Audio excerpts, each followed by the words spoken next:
Hey YouTube, welcome back to another myth busting series where I'm going to walk you through 3 terms, phrases or opinions and tell you whether or not they are true. 9 times out of 10, they're not true. One split for one individual is going to be better than one split for another individual.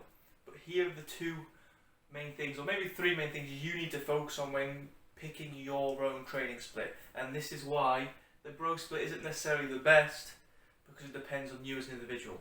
Don't forget to like the video if you find it helpful, and do subscribe also.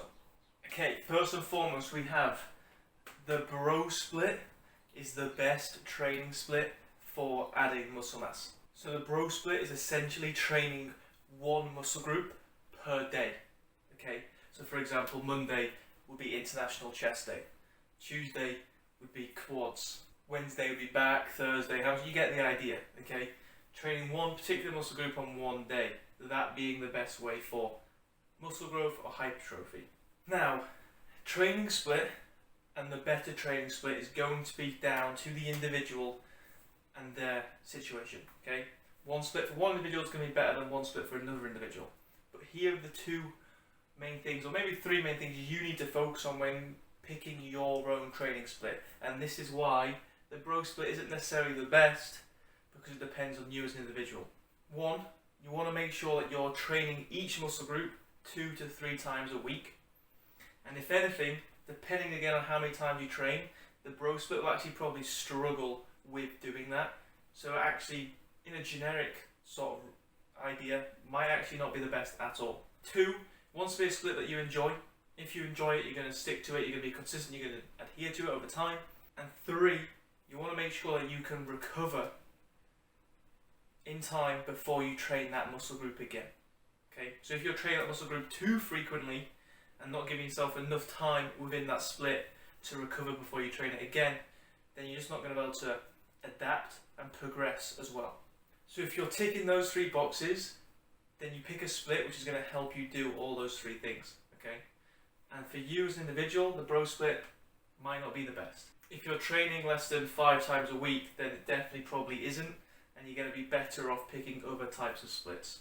Secondly, continuing with the theme of training, the idea that you need to be sore after training, and if you're not sore after training, then your workout wasn't good or wasn't effective. This is complete nonsense, okay? And if anything, this sort of mindset can lead to a couple of issues. 1, if you are chasing soreness after training, you might end up doing too much volume to the point where your recovery is actually hindered. And if your recovery is hindered, you're not going to be able to progress as well, and you're not going to be able to adapt and get the response that you want as well. Recovery is key. Secondly, it might lead you to try and do more in sessions just to get more soreness after a training session, right? And if your thought process is just more, you might also, other than what we spoke about with hindering recovery, you might also be missing out on a large room of progression. You might be skipping a large room or volume of progression and just jumping ahead too quickly, okay? And in that sense, you're actually hindering your progress because you're skipping a large portion of it. The only sort of grey area I would say with this is you probably do want some level of soreness, you know, even if that's very minute, because, you know, it's going to potentially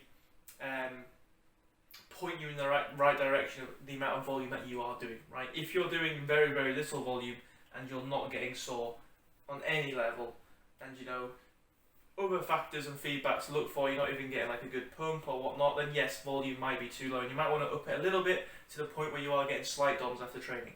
But if you're thinking the more sore I am the better, then that might just be setting you back.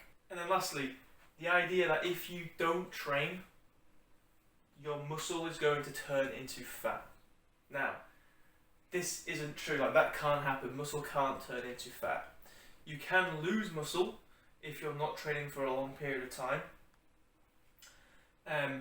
but that is not it turning into fat. If you don't train and you're noticing fat levels increasing, all that is simply happening is that you're gaining body fat. And yes, again, if you're not training for a long period of time, you might be losing muscle mass, but it's impossible for muscle to turn into fat. In that scenario, all you need to do is enter a deficit to drop body fat if you're wanting to reduce the amount of body fat that you've accumulated. and you need to start training again. Any muscle mass that you have lost, if it hasn't been too long of a period of time, you'll probably regain pretty quickly. So if you go into a deficit, drop body fat, and return to training, this concern of muscle turning into fat, which you can't do, but that concern will very quickly be undone. So there you have it, 3 terms, phrases, opinions, and whether or not they are true. Hope you found the video helpful. If you did, please drop a like. If you haven't already, go ahead and subscribe. You'll be an absolute legend, and I'll catch you on the next one. Take care.